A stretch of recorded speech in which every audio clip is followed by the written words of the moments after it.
안녕하세요. 저는 40대 초반 남자입니다. 인생에는 세 번의 기회가 온다는 말 들어보셨나요? 학습으로 자신을 만나고, 결혼으로 가족을 만나고, 일로서 세상을 만난다는 세 가지 기회 중에 한 가지 기회를 잡게 되면서 이렇게 사연을 쓰게 됐습니다. 바로 결혼으로 진짜 가족에 대해 알게 됐어요. 비록 이혼이라는 결말을 겪었지만, 그래도 저는 이제야 비로소 제대로 가족을 만들었다고 생각해요. 비록 혼자 아들 하나, 딸 하나를 키우고 있지만 이제는 저도 세상에 무서울 게 없네요. 그만큼 자식들이 저를 힘이 나게 해주는 존재입니다. 지난 몇 년간 제 인생은 롤러코스터에 있는 듯 굴곡이 심했어요. 아직 40밖에 안 된 놈이 죽는 소리 하고 있다고 하시겠지만 제 사연 끝까지 들어보시면 저런 인생이 다 있냐며 놀라워하실지도 모릅니다. 저도 제가 이렇게 구구절절한 사연을 갖게 될 줄은 몰랐어요. 결혼 전 저는 중견기업을 다니고 있던 회사원이었습니다. 돈이 드는 취미를 즐기는 것도 아니고 그때는 차도 없을 때라서 오로지 저축만 하면서 재미없는 인생을 살고 있었어요. 남들이 저만 보면 대체 무슨 재미로 사냐고 할 정도였죠. 게다가 저는 성격이 우유부단한 편이라서 손해도 많이 보고 살았어요. 특히 부모님이 이런 제 성격을 잘 알고 계셔서 걱정이 많으셨습니다. 그래도 사회생활 하다 보니까 조금 나아지긴 해서 주변에서도 저를 좋게 봐주시는 분들이 많았어요. 그러던 중 저는 직장 동료 소개로 아내를 만나게 됐습니다. 평소 저를 좋게 봐주시던 같은 팀 상사였는데 참하고 똑부러진 사람이 있다면서 자리를 만들어줬어요. 처음에 소개팅 자리에 나갔을 때 아내를 보고 깜짝 놀랐습니다. 화장도 연하게 한 것 같은데 예쁘장한 이목구비에 순수한 얼굴이었어요. 옅은 화장인데도 피부가 좋아서 사람이 깔끔하고 투명한 느낌이었답니다. 저를 보면서 수줍게 웃는데 천사가 내려온 줄 알았다니까요. 완전 바보처럼 말을 얼버무리는데 아내는 그런 저를 보며 편하게 대화를 이어나갔어요. 아내 덕분에 저도 편한 상태에서 많은 대화를 나눴고 저희 둘은 금세 친해졌었습니다. 그렇게 자주 보다 보니까 연인 사이로 금세 발전하게 됐어요. 아내는 일반 직장을 다니는 같은 직장인이라 저와는 생활 패턴도 비슷하고 여러모로 잘 맞는 점이 많았습니다. 그러다가 저는 우연한 기회로 아내의 고향 친구들과 같이 저녁을 먹게 됐어요. 화기애애한 자리였던 걸로 기억나는데 그날 아내 친구는 저를 보면서 이런 말을 했습니다. 지방에서 미인 대회까지 나갔었어요. 그때 충청도에서 지나가기만 해도 남자들이 전부 뒤돌아보고 다녔다니까요. 그때 그 미인 대회에서 입상까지 받았잖아요. 이런 얼굴에 성격도 좋으니까 남자들이 가만히 두질 않았어요. 정말요? 요즘도 그럼 남자들이 줄을 서는 거 아니에요? 그 남자들 다 밀어내고 쟁취하신 거예요. 제가 영광을 누리고 있었네요. 저는 아내 친구의 말에 멋쩍은 듯 웃었고 그날 한참을 다 같이 모여서 옛날 이야기를 나누며 추억을 공유했습니다. 아내의 오래된 고향 친구들은 아내에 대해 나쁘게 말하는 게 없었어요. 그런데 아내가 잠시 자리를 비웠을 때 집안이 좀 어려워서 아내가 고생 많이 했다면서 저한테 귀뜸을 해줬습니다. 아내는 어려운 집안 형편에도 혼자서 꿋꿋하게 대학교 졸업까지 했다는 말에 가슴이 뭉클했어요. 항상 밝기만 하던 아내의 다른 면을 알게 된 저는 아내의 강인함에 존경심이 들기까지 했습니다. 매사 우유부단하고 빈틈 많은 저와 달리 아내는 꼼꼼하고 야무진 사람이었죠. 얼마나 야무진 사람인지 작은 껌 하나를 사도 전부 가계부에 적어뒀어요. 요즘은 휴대폰에도 자동으로 기록해 주는 게 있는데 아내는 꼭 종이로 된 가계부에 하나씩 적었습니다. 그래서 저는 열심히 가계부를 쓰는 아내를 보면서 물어봤어요. 요즘에는 자동으로 핸드폰에 기록되는 것도 많던데 왜 꼭 종이에 가계부를 쓰는 거야? 이렇게 손으로 쓰는 게 더 정확하고 내가 얼마나 썼는지 제대로 알 수 있어. 성훈 씨도 한번 써봐. 새는 돈을 막아야 돈을 모으지. 원래 버는 것보다 나가는 돈 아끼는 게 돈 모을 수 있는 길이래. 똑소리 나게 관리하네. 난 이렇게 못하겠던데. 나중에 결혼하면 돈 관리 잘하겠다. 그래도 조금씩 해보면 어려운 거 하나도 없으니까 나랑 해보자. 그때 저는 아내와 결혼에 대해 진지한 이야기를 나누고 있을 때라 가계부를 쓰는 아내의 모습이 참 믿음직스러웠어요. 사치스럽고 돈만 흥청망청 쓸 줄 아는 다른 여자와는 다르게 1,000원짜리 한 장도 귀하게 여기는 아내가 자랑스러웠습니다. 저희 부모님도 아내를 처음 만났을 때 참하고 진중해 보인다면서 마음에 들어 했어요. 게다가 어른들과 식사 자리에서도 선을 적당히 지키면서도 자연스럽게 대화를 이끌었고요. 그날 이후 저는 처가 식구들이 너무 궁금했어요. 그래서 며칠 후 바로 아내와 함께 충청도에 있는 처가로 인사를 드리러 내려갔습니다. 처가는 집안 사정이 좋지 않았어요. 처가는 꽤 오래된 주택이었는데 아내가 초등학교 때부터 살던 집이라면서 저한테 소개했습니다. 처가댁은 농사를 지으셨어요. 제가 인사를 갔던 날 장모님은 제 앞에 삼겹살을 하나씩 놔주시면서 말씀하셨죠. 우리 사위 온다고 해서 내가 삼겹살 잔뜩 사왔으니까 어서 먹어. 장모님도 좀 드세요. 저 정말 배 터지겠어요. 사위 사랑은 장모가 한다잖아. 먹다가 배 터지면 장모 사랑 덕에 배 터졌다라고 생각해. 같이 먹어야 맛있죠. 장모님도 장인어른도 같이 드세요. 제가 구울게요. 아유, 양복에 기름 튀어. 그냥 앉아서 주는 거 맛있게 먹고 우리 딸 눈에 피눈물 하게 하지 말고 굶기지도 말고 내가 잘 부탁할게. 고생 많이 해서 내가 참 마음이 안 좋아. 자네가 정말 행복하게 해줘.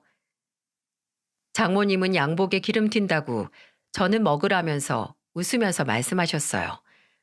아내가 누굴 닮았나 싶었는데 웃는 모습이 영락없이 장모님을 쏙 닮은 모습이었습니다. 처음 본 처가 식구들의 첫인상은 다들 좋은 분들 같았어요. 처남도 그날 밥을 먹으면서 저와 편하게 많은 이야기를 했습니다. 처남은 그때 다니던 회사를 그만두고 공무원 시험을 준비 중이라고 말했어요. 전체적으로 처가 식구들은 서로를 응원하고 지지해주는 분위기였죠.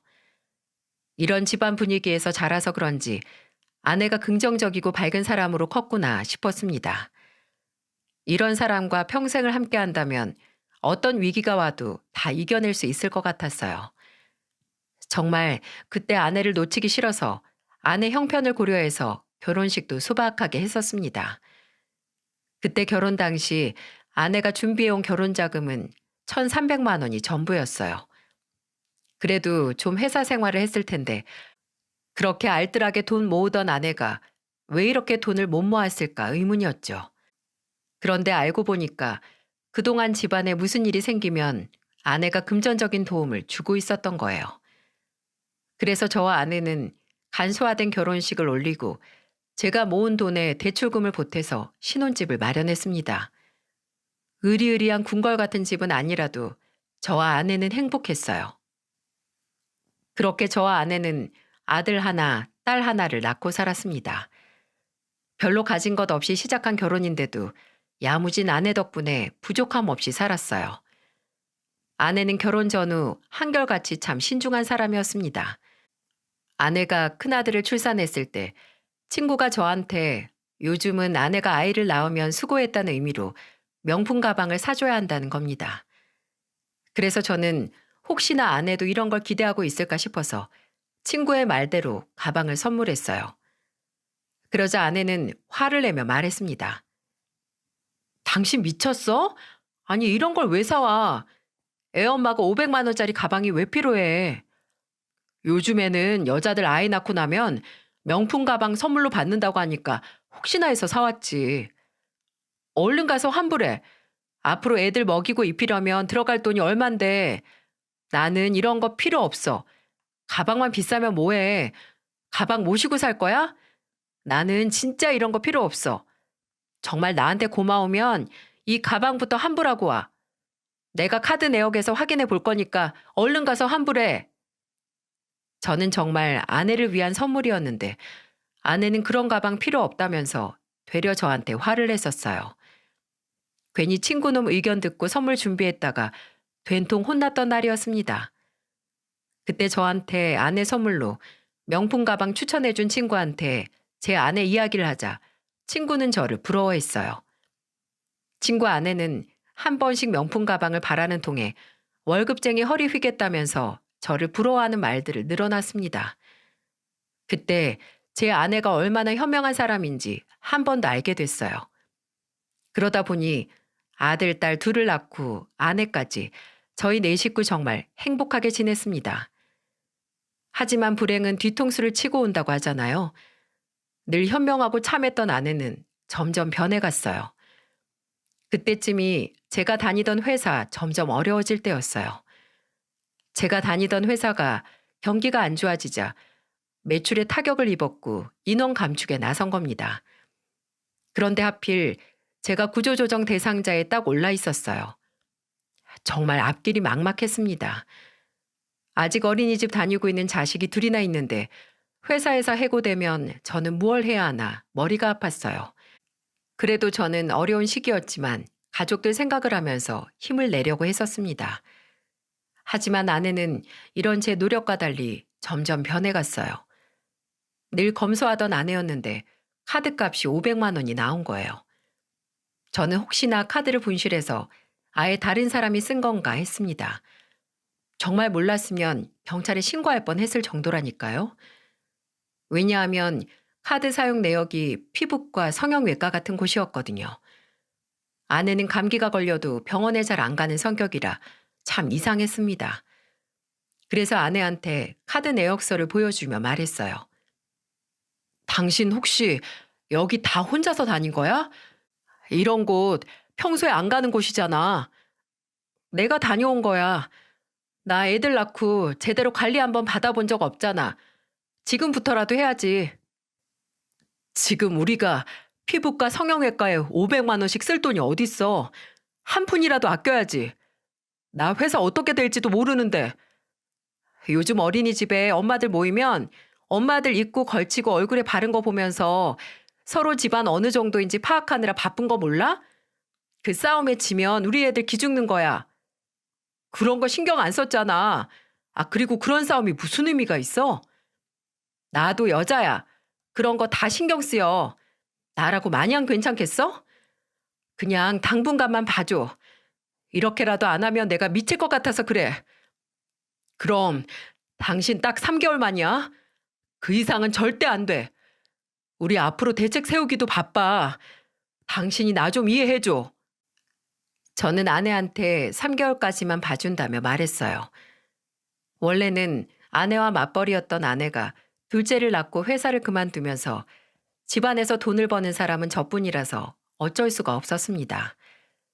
사람이 죽을 때가 되면 변한다고 하는데 갑자기 돌변한 아내 모습에 저는 당황스러웠어요.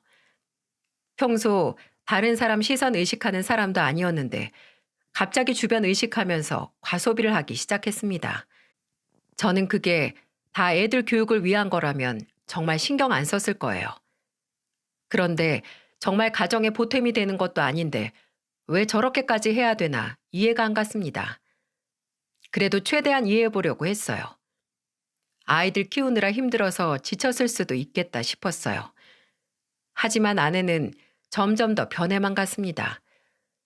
그 무렵 저는 회사에서 결국 해고되고 말았어요. 회사에서는 여러 조건을 제시하면서 알아서 나가길 바랬습니다. 끝까지 버티려 했지만 버티기만 하는 게 능사가 아니라는 걸 알고는 타협을 하게 된 거예요. 회사에서는 저한테 퇴직금의 위로금을 챙겨줬어요. 그때 제가 받은 위로금이 5개월치 월급이었는데 버틸수록 위로금 금액이 내려가기 때문에 그때 저는 제 발로 나갈 수밖에 없었죠. 정말 착잡했습니다. 오래 다닌 회사였는데 이렇게 그만둘 줄은 몰랐거든요. 상실감에 많이 힘들었어요. 그런데 이런 저를 더 힘들게 하는 사람이 믿었던 아내가 될 줄은 몰랐습니다. 제가 회사를 그만두고 집으로 오자 아내는 그날 하루 종일 아무 말도 안 했어요. 회사를 그만둔 게 뭐 대단한 일은 아니지만 그래도 위로 정도는 해줄 거라고 생각했습니다. 하지만 아내는 오히려 저를 보채면서 말했어요. 당신 회사를 왜 그만둬? 끝까지 버텨야지. 버틸 수 있었으면 나도 버텼지. 나도 이렇게 나오고 싶지 않았어. 그럼 이제 뭐 할 건데? 먹고 살 길을 찾아야 할 거 아니야. 회사 그만두려고 카드 쓰지 말라고 했구나. 이래서 없는 남자들이 쪼잔해진다는 거야. 없는 남자라니. 당신 그동안 먹여 살린 건 나야. 이 집 가장으로 한순간도 소홀했던 적 없어. 누가 보면 뭐 대단한 돈 벌어온 줄 알겠네. 나랑 말씨름할 시간에 나가서 돈이나 벌어. 당신 지금 내가 장인 장모님 용돈 줄였다고 이러는 거지? 그럼 지금 우리 식구도 다 굶게 생겼는데 그쪽으로 용돈을 어떻게 보내드려? 30만 원도 진짜 큰 돈이야. 50만 원 꼬박꼬박 받으시다가 하루아침에 20만 원 줄어들면 얼마나 답답하시겠어? 내 남동생도 아직 공부 중이라 힘들 텐데 어쩌라는 거야? 이렇게 무능력한 사람인 줄 꿈에도 몰랐어. 당신이야말로 진짜 이기적이다. 지금 보내드리는 30만 원마저 없애고 싶지 않으면 당신도 돈 벌어와. 카드만 긁을 줄 알지. 돈 벌 줄은 모르지? 이제부터 맞벌이 하자. 저는 처가에 매달 50만 원씩 보내던 용돈을 회사가 어려워지면서 30만 원으로 줄였어요. 솔직히 경제적으로 어려우시니까 안 드릴 수도 없고 좋은 마음으로 도우려고 시작한 건데 제가 용돈 조금 줄였다고 아주 저를 잡아먹으려고 하는 아내를 보자 실망이 컸습니다. 누가 엄청 대단하게 생각해달라는 것도 아닌데 아내는 꼭 저를 무시하면서 말하니까 어이가 없었죠. 그래서 저는 아내한테 같이 맞벌이 하자면서 화를 냈던 겁니다. 그때 정말 돈 버는 사람 따로 쓰는 사람 따로 있는 것처럼 저 정말 힘들었던 때였어요. 그런데도 아내는 제 탓만 하니까 제가 답답했죠. 정말 일자리 알아보려고 최선을 다했어요. 이력서를 몇 개 회사에 넣었는지 셀 수도 없을 만큼 제 취업에 적극적이었습니다. 하지만 선뜻 연락 오는 곳이 없었어요. 어쩌다가 면접을 보더라도 경력직이라 연봉 맞춰주기 부담스럽다는 이유로 불합격 통보를 받았고요. 젊은 사람들도 취업이 어려운 마당에 저 같은 사람을 쉽게 뽑아줄 리가 없었어요.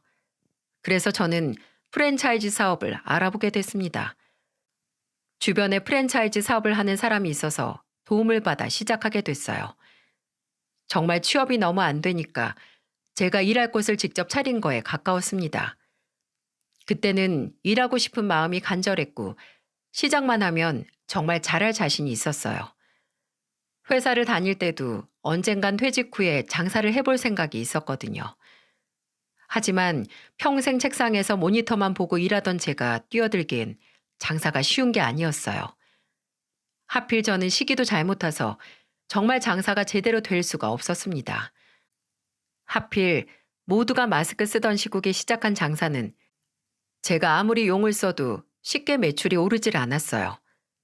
꺼져가는 불씨를 어떻게든 살려보려고 애쓰는 사람처럼 가게에만 매달려 있었습니다. 그때도 아내는 생활비가 입금되는 날이면 저를 눈치 주며 타박했어요. 우리 집 식구들은 하루에 두 끼만 딱 먹고 살아야겠어. 생활비가 매달 줄어드니까 밥상 차리기가 겁나네. 미안해. 요즘 시국이 이래서 그런지 장사가 잘 안 되네. 나한테 카드 많이 쓴다고 뭐라 하더니 잘한다. 당신이 하는 것도 밑 빠진 독에 물 붓기야. 어쩜 그렇게 돈 벌 줄을 몰라? 그것도 진짜 능력이다, 능력. 말을 그렇게밖에 못해? 나 혼자서 잘 살자고 이러는 것도 아니잖아. 그래, 이런 사람인 줄도 모르고 결혼한 내 잘못이지. 누굴 탓해? 당신이야말로 카드 내가 정지시킬 거야. 뭘 한다고 카드값이 600만 원이나 나와? 가랑비에 옷 젖는다는 말 몰라? 좀 아껴서 써. 나 미치는 꼴 보고 싶으면 정지시켜봐 어디? 뭐야? 당신 진짜 너무하는 거 아니야? 저와 아내는 돈으로 부부싸움 하는 날이 늘어났습니다. 아내는 돈 없어서 살림하기 싫다고 하고 화도 자주 냈어요. 그때마다 아이들은 저희 부부 눈치 보느라 방에서 나오지 않았습니다. 정말 애들 앞에서 못할 짓도 많이 했네요.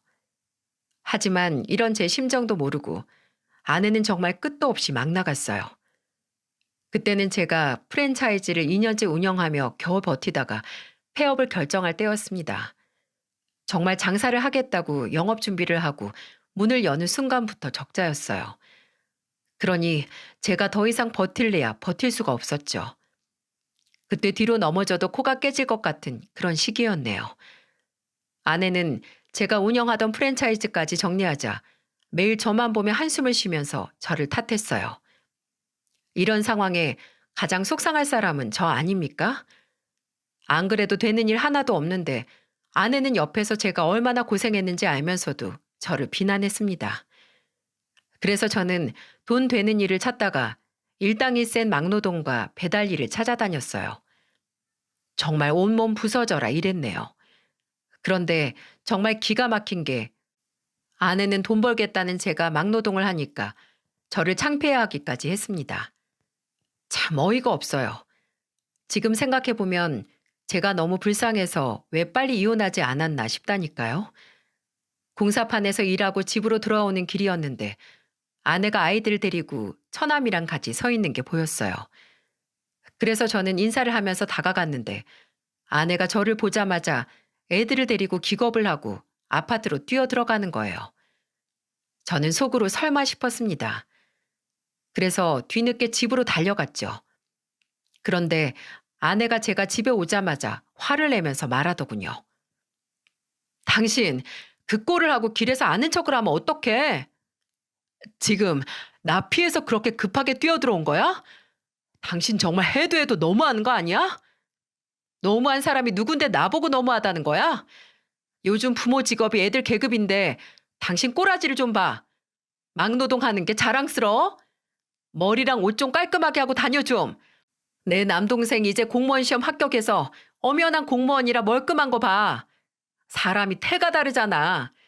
당신도 머리만 좋았으면 공무원 했겠지. 이렇게 막노동하고 돌아다녔겠어? 뭐라고? 내가 이렇게 벌어서 나 혼자 잘 살자고 하는 거야?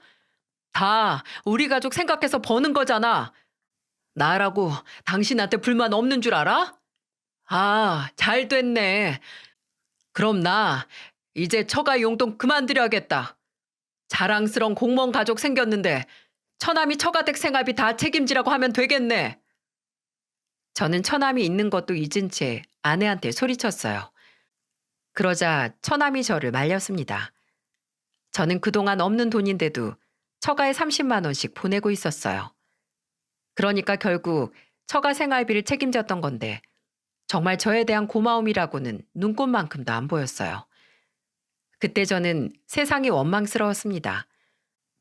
아내는 저를 돈도 못 벌고 근사한 직업도 없는 세상에서 가장 한심한 사람이라고 저를 비난하고 깔아내렸어요.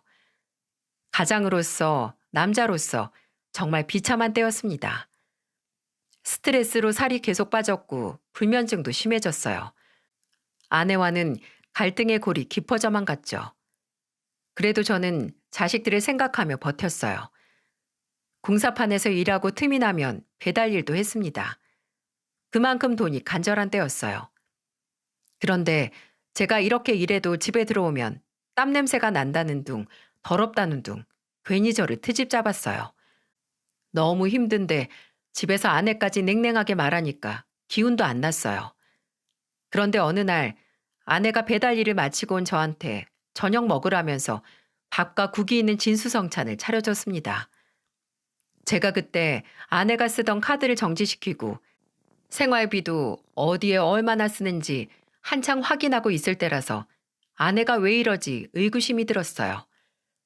매일 돈으로 싸우니까 이제는 신용카드 정지 풀어달라고 아내가 머리를 굴리는 거라고 생각했습니다. 하지만 아내는 전혀 엉뚱한 말을 했어요. 진수성찬을 차려놓고는 저에게 저녁을 먹으라며 다정한 목소리로 부르더니 이렇게 말했습니다. 여보, 오늘 힘들었지. 저녁 먹고 나랑 대화 좀 하자. 갑자기 왜 이래? 낮에 어디서 밥 잘못 먹었어? 이래도 나 신용카드 정지 안 풀어줄 거야. 아니, 그런 게 아니고 내가 진지하게 할 말이 있어서 그렇지. 아파트 명의 지금 당신 앞으로 되어 있는 거 공동 명의로 바꾸자고. 아파트 명의를 갑자기 왜 바꿔? 그냥 둬. 요즘 다 공동 명의라는데 우리만 당신 앞으로 되어 있잖아. 나도 이 집에서 집안일 하면서 기여한 게 있는데 당연히 내 몫도 있어야지. 허, 내일 당장 도장이라도 찍을 사람처럼 말하네. 당장 이 집 팔아서 둘이 나눌 것도 아닌데 뭐하러 그런 짓을 해? 그리고 괜히 공동명의 하면 서류만 복잡해. 그냥 둬. 저는 갑자기 공동명의를 하자면서 진지하게 말하는 아내가 이상했어요. 그래서 공동명의는 안 된다고 말했죠. 그런데 아내는 그거에 화가 났는지 갑자기 제가 먹던 국을 뺏어서 버리는 겁니다. 정말 유치하지 않습니까? 이런 사람도 아내라고 제가 잠시나마 애 낳고 살았다니 기가 막히네요. 저는 그때 아내한테 돈 벌어다 주는 기계 취급을 당했던 것 같아요. 집안에서 생활비가 없으면 아내도 나가서 돈을 벌면 될 텐데 꼼짝도 안 하면서 계속 돈 타령만 하니까 제가 답답했죠. 막노동 일도 지방 공사 현장으로 출장을 다니는 일이라서 3일에서 5일씩 집을 비우는 일이 잦았어요. 그래서 정말 심신이 지친다는 말이 딱 제 상태였습니다. 힘들 때면 휴대폰 배경에 있는 아이들 사진을 보면서 버텼어요. 매번 돈으로 싸우는 아내 때문에 마음 둘 곳이 없었습니다. 그런데 제가 우연히 나가게 된 공사 현장이 충청도에 있던 공사 현장이었어요. 그리고 마침 7월 23일이어서 장인어른 생신이셨습니다. 그래서 아내한테 날짜 맞춰서 애들이랑 같이 내려와서 장인 장모님 모시고 같이 밥을 먹자고 말했어요. 그런데 아내는 일이 있다면서 제안을 거절했습니다. 아내를 설득하고 그래도 1년에 한 번인데 와보는 게 좋지 않겠냐고 했지만 아내는 어차피 장인 장모님도 바쁠 거라면서 거절했어요. 결국 그날 저는 저 혼자서라도 장인어른 생신에 들려야겠다고 생각했네요. 모르면 몰라도 알았는데 그냥 넘어갈 수가 없더라고요. 그리고 가장으로 힘들 때라 장인어른한테 제 사정 털어놓고 대화를 좀 허심탄회하게 나누고 싶었고요. 그래서 저는 하루 종일 일하다가 제일 좋은 최고급 소고기를 사서 처가댁으로 갔습니다. 갑자기 가는 거라 미리 전화를 드리려고 장모님한테 전화를 했지만 전화를 안 받으시는 거예요. 그래서 장인어른한테 해봐도 도통 전화를 안 받으셨어요.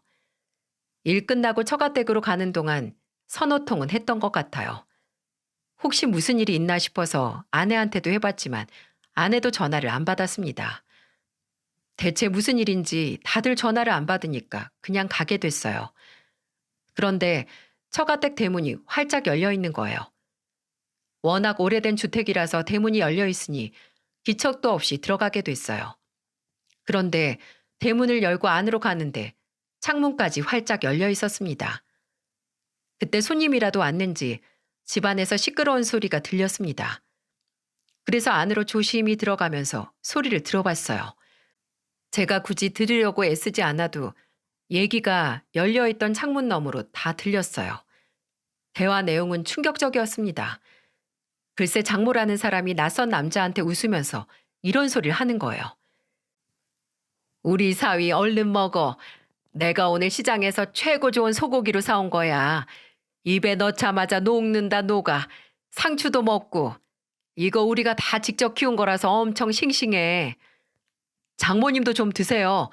전 아까부터 너무 먹었는지 그만 먹어도 될 것 같아요.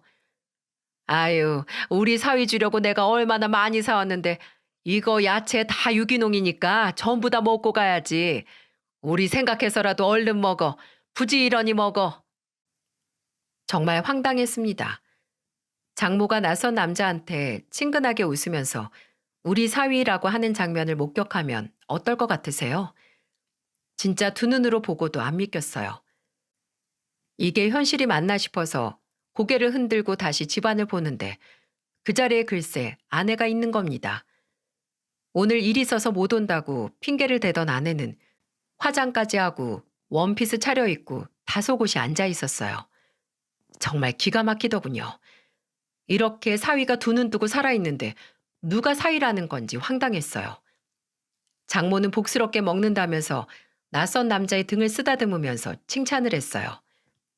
누가 보면 아들이라고 해도 믿을 정도로 다정했어요. 저는 그 꼴을 더 이상 두고 볼 수 없었습니다. 저는 두 주먹을 불끈 쥐고 처가댁으로 들어가서 소리쳤어요. 당신 누구야? 어머님 이 사람 누군데 사위라고 하세요? 이 집안 사위 여기 멀쩡하게 살아있는데 지금 누굴 보고 사위라고 하시는 거냐고요? 제가 소리를 지르면서 들어오자 그 자리에 있던 처가 식구들이 전부 놀라 토끼 눈을 하고 저를 바라봤습니다. 도둑이 제발 저리다고 저를 보면서 아내는 사색이 된 표정이었어요. 그리고는 다급하게 일어나서 제 팔을 잡아 끌면서 말했습니다. 여기가 어디라고 왔어? 일단 나와. 이거 안 나? 내가 뭐 못 올 곳을 왔어? 나 이 집 사위야. 나를 끌어낼 게 아니라 저 남자를 끌어내야지. 일단 나가서 얘기하자고. 당신 진짜 왜 그래? 아내는 저를 끌어내려고 안간힘을 썼지만 저는 망부석처럼 서서 저 남자 누구냐며 소리쳤어요. 장인어른은 저를 똑바로 보지도 못하고 고개만 푹 숙이고 계셨고 장모는 어이가 없다는 듯 손부채질을 했습니다. 저는 어이가 없어서 고개 숙인 장인어른을 보며 말했어요. 오늘 아버님 생신이라 소고기 사왔는데 정말 기가 막히네요. 말 좀 해보세요. 아버님 저한테 할 말 없으세요? 말 좀 해보시라고요. 저는 악을 쓰며 소리쳤어요. 그런데 그 순간이었습니다. 저만큼이나 어리둥절한 표정으로 어정쩡하게 앉아있던 낯선 남자는 자리에서 일어나서 아내를 보며 말했어요. 현주야, 이게 다 무슨 말이야? 사위라니. 너 이혼했다며? 서류 정리 다 끝났다고 했잖아. 오빠, 그게 아니라 내가 이혼하자고 했는데 이 사람이 절대 못 헤어진다고 버텨서 그래. 도장만 찍으면 끝날 일이야. 내가 정리할 테니까 걱정 말고 일단 나가자. 내가 자세히 설명해 줄게. 아내가 이런 말을 하는데 저는 정말 어이가 없었습니다. 이혼을 요구했다뇨? 제 아내는 저한테 그런 말 했던 적이 없었어요. 뻔뻔하게 얼굴색 하나 안 변하고 거짓말을 하는 아내를 보니 원래 저런 사람이었나 소름이 돋았어요. 저는 아내를 붙들고 소리치며 말했어요. 뭐? 이혼? 아, 그동안 이혼이 하고 싶으셔서 괜히 트집 잡고 그랬구나.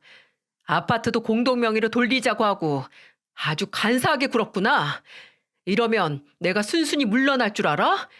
진짜 가증스럽다. 오늘 말하려고 했지. 오늘 저녁에 말하나 지금 말하나 똑같은 거 아니야? 어차피 우리 이제 더 못 사는 거 당신도 잘 알지 않아? 나는 당신 같은 사람이랑 더 못 사니까 집에 가면 도장부터 찍어. 정말 뻔뻔했습니다.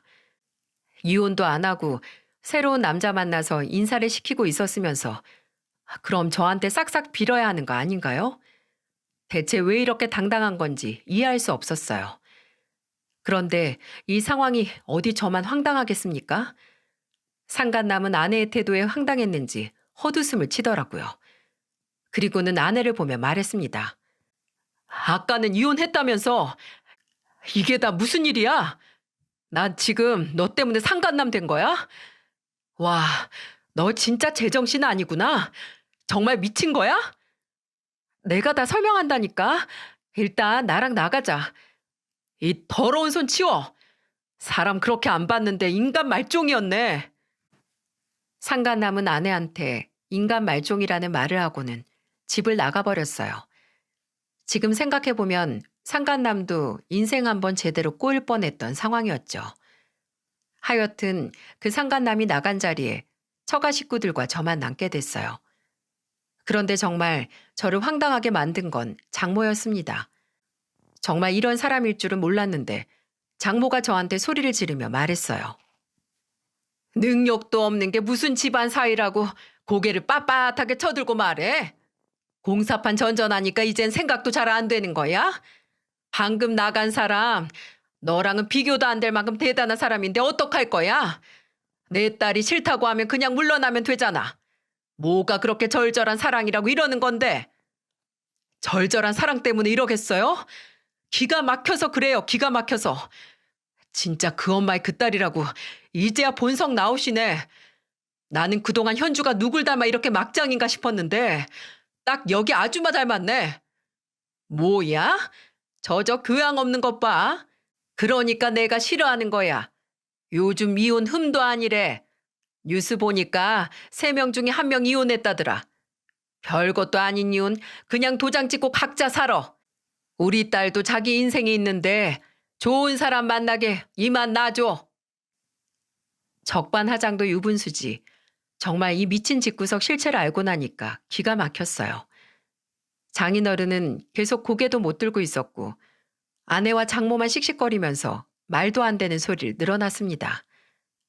딱 그 엄마의 그 딸이라는 말처럼 둘이 아주 붕어빵 같았어요. 탐욕스럽고 한심스러운 모습이 제대로 닮았던데요. 저는 말도 안 되는 소리 하지 말라면서 들고 온 고기를 바닥에 던지며 화를 냈습니다. 한때 가족이라고 믿었고 제가 의지하던 사람들이 전부 등을 돌리니까 정말 하늘이 무너진 기분이었어요. 그런데 이런 저를 보면서 뻔뻔하게 아내는 이렇게 말했습니다. 우리 이혼하자. 나 정말 당신이 원하는 대로 다 해줄게. 나 정말로 몸만 나가라면 몸만 나갈 수도 있어. 그러니까 제발 이혼 좀 해줘. 당신이 원하면 양육권, 친권 다 당신 줄게. 그러니까 이혼만 해줘. 당신 애들 엄마 맞아? 지금 남자한테 눈 멀어서 애들 버리는 게 말이 되냐고. 애들 핑계 대지 마.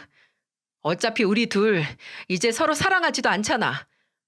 나 정말 당신이 싫어. 그러니까 이혼해줘. 사람 무섭다 진짜. 나는 집안 지키겠다고 발에 땀 나도록 뛰어다녔는데 이런 나를 두고 당신이 감히. 너는 애들 엄마 자격도 없어.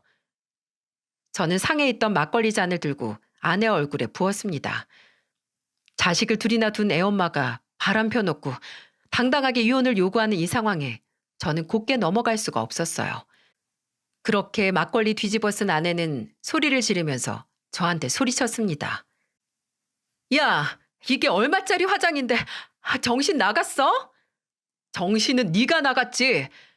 급에 맞게 놀아. 몸만 나가고 원하는 걸 다 해줘? 가진 것도 없는 주제에 뭘 해줄 수 있는데? 그리고 아줌마. 아줌마는 딸이 바람이 났으면 정신 차리라고 한 소리 해도 모자랄 판에 같이 맞장구를 쳐요? 이거 다 돌려받을 거야. 당신들 다 천벌받을 거라고. 저는 차려져 있던 밥상에 침을 한번 뱉고 나와버렸어요. 정말 오만정 다 떨어지고 저런 집구석 걱정되는 마음에 그동안 생활비 명목으로 돈을 보냈다는 게 우스웠네요. 모든 현실을 알고 나서 저는 분노가 가라앉질 않았습니다. 그냥 알던 사이도 아니고 가족 사이에 이게 있을 수 있는 일인가요? 정말로 제 인생이 숭두리째 흔들리는 것 같았습니다. 저는 집으로 돌아오자마자 아내 짐을 전부 꺼내서 대문 앞에 던지다시피 내다 놨어요. 그리고 현관 비밀번호도 바꿔버렸고요. 그렇게 아내한테 이혼 소송을 걸고 난 후 상간남한테도 위자료 소송을 걸 준비를 하고 있었습니다. 저는 한동안 일도 나가지 않았어요. 처가에서 한바탕 난리가 나는 동안 아이들은 저희 부모님들이 봐주고 계셨습니다. 아내가 아예 친정에 일이 생겼다면서 저희 부모님을 속이고 애들을 맡겨놔서 저는 부모님께 사실대로 털어놨어요. 저 같은 불효자가 또 있을까요? 저보다 더 가슴 아프셨을 거예요. 가슴 아파하는 부모님께 염치불구하고 한동안 아이들 좀 봐달라며 부탁을 드렸습니다. 소송 준비도 해야 하고 집 정리도 하려면 애들을 혼자서 볼 수가 없었어요. 그래서 아이들을 부모님께 맡기고 홀로 집으로 돌아왔는데 아내 상간남이 저를 찾아온 겁니다. 뻔뻔하게 여기가 어디라고 오나 싶었어요. 그래서 모른 척 지나가려는데 저를 붙들며 말하더군요. 성훈 씨 맞으시죠? 여기가 어디라고 와요? 안 그래도 소송 준비 중이니까 가만히 기다려요. 이런 것도 다 순서가 있으니까 당신 차례 조용히 기다리라고. 이유 불문하고 제가 죽을 죄를 지었습니다. 그런데 저 정말 몰랐어요. 저도 속았던 거예요. 제발 저 좀 믿어주세요. 지금 몰랐다는 말을 나보고 믿으라는 거예요? 내가 언제 당신을 봤다고 믿어요? 저 한 번 이혼한 이혼남이에요. 그런데 저 부족한 놈이긴 해도 나쁜 새끼는 아닙니다. 임자 있는 여자 건드릴 만큼 파렴치한 인간 절대 아니에요. 정말 저 좀 믿어주세요.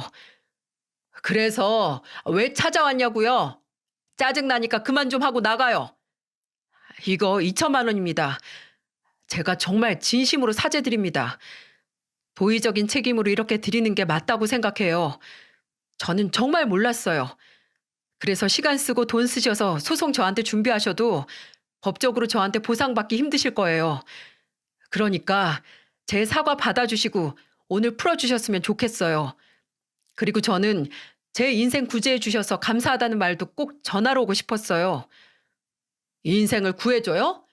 내 가정 파탄 난 거 안 보여요? 그래도 저한테는 은인이세요. 정말 감사해요. 상간남은 저한테 인생 망할 뻔했는데 구해줘서 고맙다는 말을 하면서 제게 2천만 원이 든 봉투를 전해줬어요. 참 기도 안 찼습니다. 아마 대한민국 남자 중에 상간남한테 고맙다는 말 들은 사람은 저뿐이지 않을까요?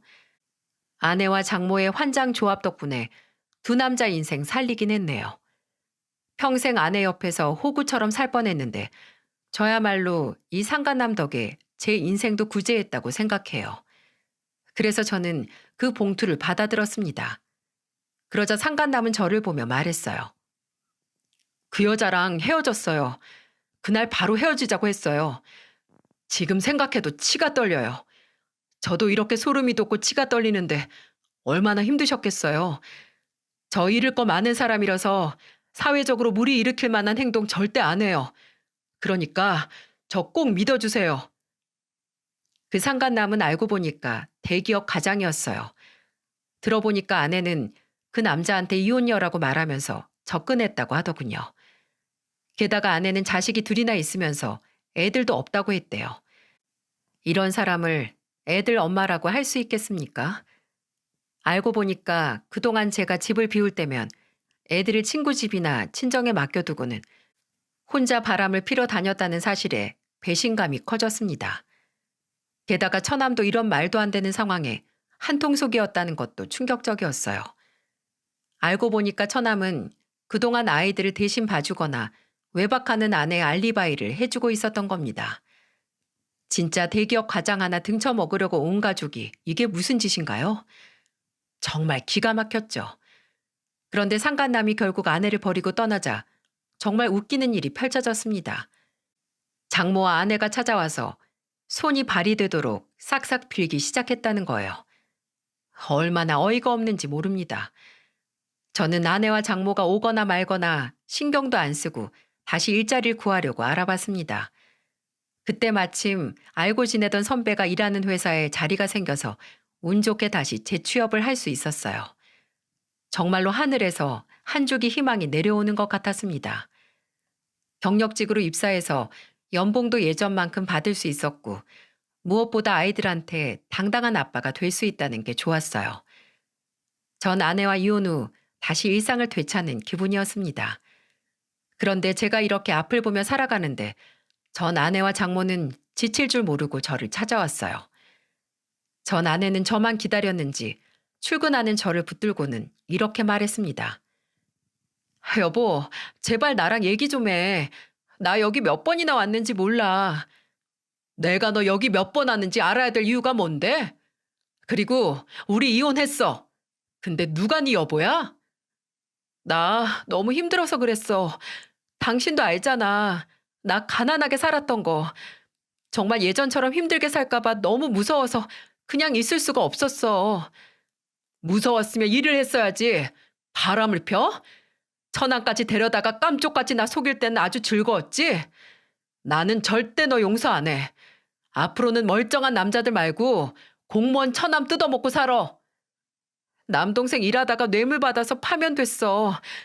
당신이 좀 우리 도와주면 안 될까? 우리 아빠 충격받아서 쓰러지시고 정신 못 차리셔. 엄마랑 내가 이렇게 빌게. 내가 그 집구석 천벌 받을 줄 알았어. 나한테 오지 말고 딴 데 가서 호구 찾아봐. 나 일해야 되니까 저리 꺼져. 애들 다 버리고 바람 폈으면 계속 너 살던 대로 더럽게 살아. 너는 영원히 우리 애들 꿈에도 볼 생각하지 마. 출근하는 저를 잡고는 끝까지 울고불고 매달리는 아내를 뒤로하고 가던 길 가려 했어요. 그런데 제가 전 아내를 떼어내고 가버리니까 옆에 있던 전 장모마저 제 팔을 잡고 매달렸습니다. 아주 모녀가 하는 짓이 똑같아요. 저는 장모도 떼어내려고 하자 장모는 지푸라기 잡는다는 심정이었는지 간절한 목소리로 말했습니다. 김서방, 나 좀 봐줘. 그동안 내가 김서방 생각 많이 했네.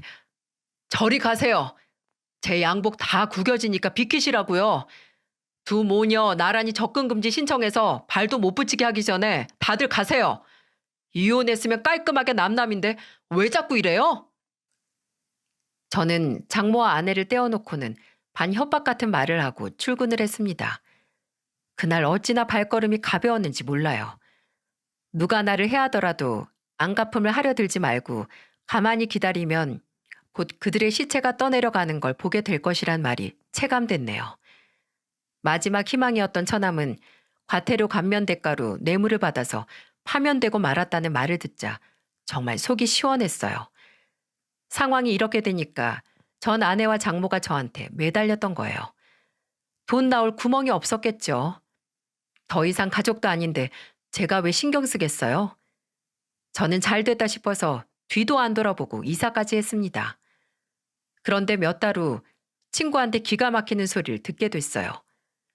전 아내가 반반한 얼굴로 노래방에서 술 서빙하고 있다는 소식을 듣게 됐습니다. 진짜 어이가 없었어요. 대기업 과장 만나서 제2의 인생 그리다가 망하니까 접대 일하면서 제3의 인생을 찾는 꼴이 우스웠습니다. 그런데 제 사정을 전부 알고 있던 친구는 노래방 접대부로 나온 전 아내를 보면서 한 방 매기듯이 말했다고 하더군요. 노래방에서 놀다가 아가씨들이 나왔는데 전 아내가 있는 걸 보고는 이렇게 말했대요. 아이고, 재수 씨 바람 피다가 걸려서 이혼당했다면서요? 인생이 바닥이네 진짜. 아 근데 여기 물이 왜 이래? 사장님, 여기 아가씨 바꿔줘요. 어디서 비린내가 나는 것 같네. 친구는 전 아내를 보자마자 기가 차서 저 대신 한 번 먹였다고 하더군요. 속이 다 시원하다가도 전 아내가 얼마나 자존심이 센 사람인 줄 알아서 얼마나 우스웠을지 안 봐도 비디오였어요. 나중에 그 노래방 사장한테 들어보니까 전 아내는 카드 빚이 1,500만 원이 밀려있는 상태였다고 했어요. 딱 봐도 한 번 커져버린 씀씀이가 감당이 안 되니까 술집까지 나간 거예요. 진짜로 한심해서 같이 한때 살았던 사람이라고는 생각하기도 싫어요. 옛말에 같이 우물 파고 혼자 먹는다는 말이 있잖아요. 욕심 많고 자기밖에 모르는 사람은 그 대가를 제대로 치르게 되는 것 같아요. 사람이 분수에 맞게 사는 게 얼마나 중요한지 이번에 제대로 알았어요. 그래도 이렇게 이혼하는 과정에서 저도 느낀 게 많았습니다. 대체 간통죄는 누가 없앤 걸까요?